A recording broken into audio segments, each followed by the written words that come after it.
ভাই আমি রোজাদার, ভাই আমি রোজাদার, ভাই আমি রোজাদার। তুমি হাজার বললো আমি জবাব দেব না, কারণ আমি রোজাদার। রোজাদারের পরিচয়ই আলাদা, রমজানের কদরই আলাদা, রমজানের কদরই আলাদা। আল্লাহ তাআলা নিজে বলছেন, বান্দা শোনো, আরবি 12টা মাস, 11 মাসের নাম তোমাদের জবানে উচ্চারিত হয়, তোমরা বলো, আরবের বলুক আর দেশের মানুষ বলুক, কিন্তু রমজান একটা মাস, যেই মাসের নামটা রমজান, এটা আমি আল্লাহ আমার জবান দিয়ে উচ্চারণ করে কোরআনের আয়াত বানায় দিস। শাহরু রমাদান, এটা সরাসরি কোরআনের আয়াত। শাহরু রমাদান, আল্লাহ বলে রমজান মাস, রমজান মাস, রমজান মাস, আল্লাহ বলছে। অতএব আমার কথা একটাই, আমার অনুরোধ, আপনারা আপনাদের বিবিদেরকে, আপনাদের ছেলে মেয়েদেরকে আল্লাহর ওয়াস্তে এই রমজানে বাজারে ছাইরেন। এটা আমার বাপ, আমার কলিজা বলে, আমার দিল বলে, এটা যেন আল্লাহকে চূড়ান্ত ভাবে অপমান করে, তিরস্কার করে আল্লাহকে। যে মহিলা বাজারে যায় রমজানে, মার্কেটকে মার্কেট ঘুরতেছে, লুঙ্গির জন্য, জামার জন্য, প্যান্টের জন্য, জুতার জন্য, শাড়ির জন্য, গহনার জন্য, বিশ্বাস করেন ওই মা, ওই বোন, ওই স্ত্রী আল্লাহকে তিরস্কার করে, ঠাট্টা করে। আল্লাহরে বলে, ও আপনি কইছেন রমজান মাসে রহমত দিবেন, মাগফিরাত দিবেন, নাজাত দিবেন, জাহান্নাম থেকে মুক্তি দিবেন, 70 গুণ বেশি নেকি দিবেন, নফলের ফরজ বানাই দিবেন। এটি থুন আমনেরটি আমনের কাছে রাখেন। আমার দরকার জুতা, আমার দরকার শাড়ি, আমার দরকার গহনা, আমনেরটি আমার লাগবে না। এই হলো নাফরমান মহিলার বক্তব্য। আমার জুতা দরকার, যাতে ফেরেশতা আমারে হাসরের মাঠে জুতা দিয়ে ফেড়ে, যাতে জুতা দিয়ে।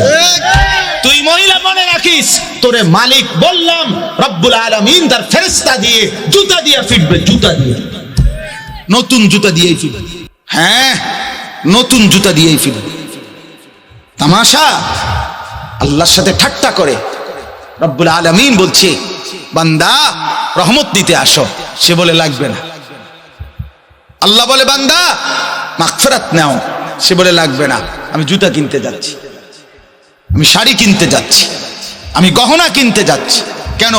যদি দরকারি হয় এখন কিনেন, এখন কিনেন।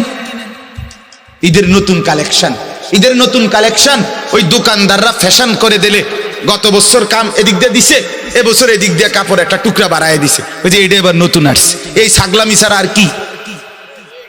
কথা বলেন না কেন?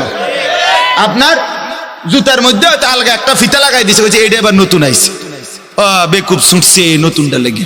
নাইলে এটা কি মনে করেন গত বছর জুতা পায়ে ফিনতো, এবছর নতুন আসছে জুতা মাথাত ফিনদে, তাইলে না এটা সম্পূর্ণ ভিন্নতা হইতে দেন। লেটেস্ট আসছে, এটা নতুন আসছে, এবার জুতা মাথাত ফিনদে, তাইলে না একটা দারুণ হইল। হইলে গত বছর জুতা তো পায়ে ফিনছে, এবছরের জুতা তো কোথায় ফিনদে? তো নতুন আইলো কি? নতুন কি আসছে বলেন? এজন্য এটাকে ঠাট্টা মনে করবেন না, বরং দয়া করে মাহে রমজানকে কদর করে নিজেদের মা, বোন, স্ত্রী, কন্যা, ছেলে মেয়েদেরকে এই বাজার, এই দোকানদার, এই ফালতু কেনাকাটার পিছনে আল্লাহর দেওয়া এত বড় নিয়ামতকে প্রত্যাখ্যান করবেন না। যে যা জিজ্ঞেস করে সব কিছু রমজান এই কথার লগে মিলাইয়া বলি। আজকে অনেক কিছুদিন ধরে মাহফিল, ভাই রমজানের আগে আর সম্ভব না, রমজানের সময় ডেট নিবেন, রমজানের পর থেকে আবার ডেট চাইবেন। আমার রমজানের আগে আমি আবার উমরায় চলে যাব, রমজানের সময় আমি আবার এতেকাফে বসব। মানে সব কথার মধ্যেই রমজান, সব কিছু মিলাইতেছি যে এটা এদিকে, ওইটা ওইদিকে, এটা এমনে, ওইটা এমনে। আম্মা বাসায় আসবে, কথা বলতেছিলাম বাসায়, যে রমজানের আগে। তো আমার বড় বোন বলতেছে, তুই বাসায় ভাই উমরা যাওয়ার আগে, আমি রমজানের আগে পারতাম না। মানে সব কথাই কি নিয়া? রমজান। রমজানই মূল ফিকির।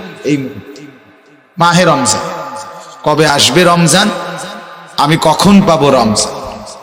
রাসূলুল্লাহ সাল্লাল্লাহু আলাইহি ওয়াসাল্লাম লাগাতার 2 মাস আল্লাহ তাআলার কাছে দোয়া করতেন, মাওলা রমজান তো চলে আসছে, আর মাত্র 2 মাস, আমাকে ওই পর্যন্ত পৌঁছায় দেন।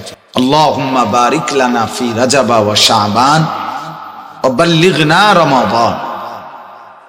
আল্লাহর কাছে নবী সাল্লাল্লাহু আলাইহি ওয়াসাল্লাম টানা 2 মাস এই দোয়া করতেন, আল্লাহ রজব এবং শাবান এই 2 মাসে বরকত দেন, রমজান পর্যন্ত পৌঁছিয়ে দেন।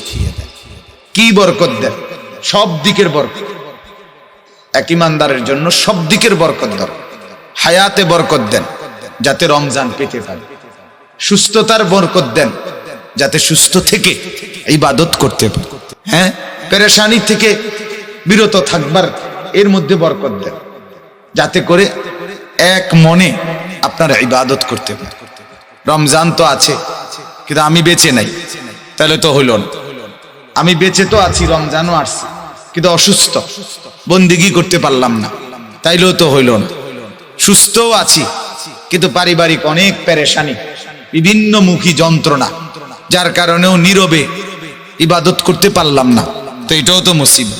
এই জন্য হার কিসিমের বরকত আল্লাহ যতভাবে হইলে আমি আপনার বন্দিগিটা নিরাপদে করতে পারবো, ইবাদত নিরাপদে করতে পারবো, সেইটা আপনার কাছে চাচ্ছি।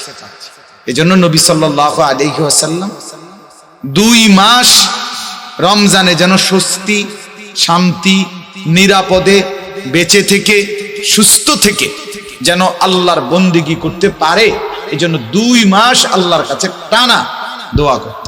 এর দ্বারা বোঝা যায় যে রমজানের কদর রাসূলুল্লাহ সাল্লাল্লাহু আলাইহি ওয়াসাল্লামের কাছে কি পরিমাণ ছিল, কি পরিমাণ ছিল। এই এক দোয়া থেকেই আন্দাজ করা যায় যে 2 মাস তিনি আল্লাহর কাছে বরকত চাইতেন।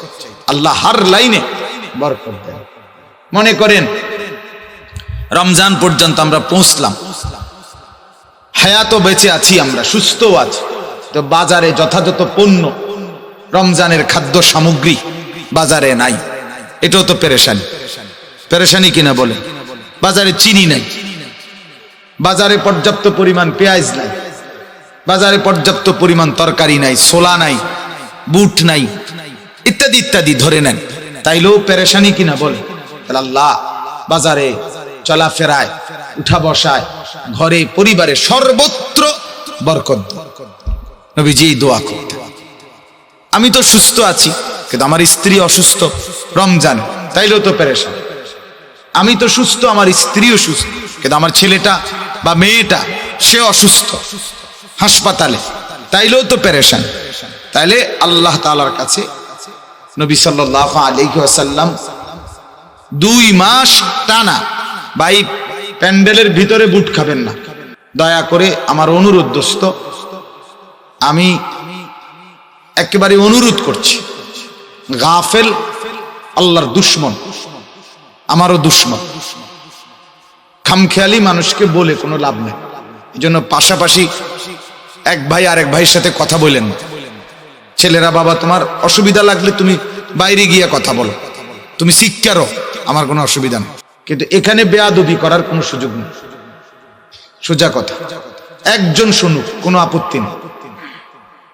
আমি আজীবন এই তবিয়তের মানুষ যে কোনো সময় সংখ্যা গুনি না, অনেক মানুষ দেখে লাভ মারছি এমন কিছু না, কম না বেশি সেটা আমার দেখার বিষয়। আমার মালিকের কথা বলার জন্য বলা, আল্লাহর কথা বলতে বসছি। এজন্য একজন কথা বলবেন, একজন বুট খাবেন, একজন পাশের জনের সাথে একটু কথা বলবেন, একটু আল্লাহর কথা শুনবেন, হবে না দোস্ত। আল্লাহর কোরআন এটা তুমি বাংলা বই মনে করো, এটা অঙ্ক ইংরেজি বই মনে করো, গোটা পৃথিবীর সমস্ত পড়া একত্র করলে কোরআনুল কারীমের এক অক্ষরের কোণার কাছেও আসতে পারবে।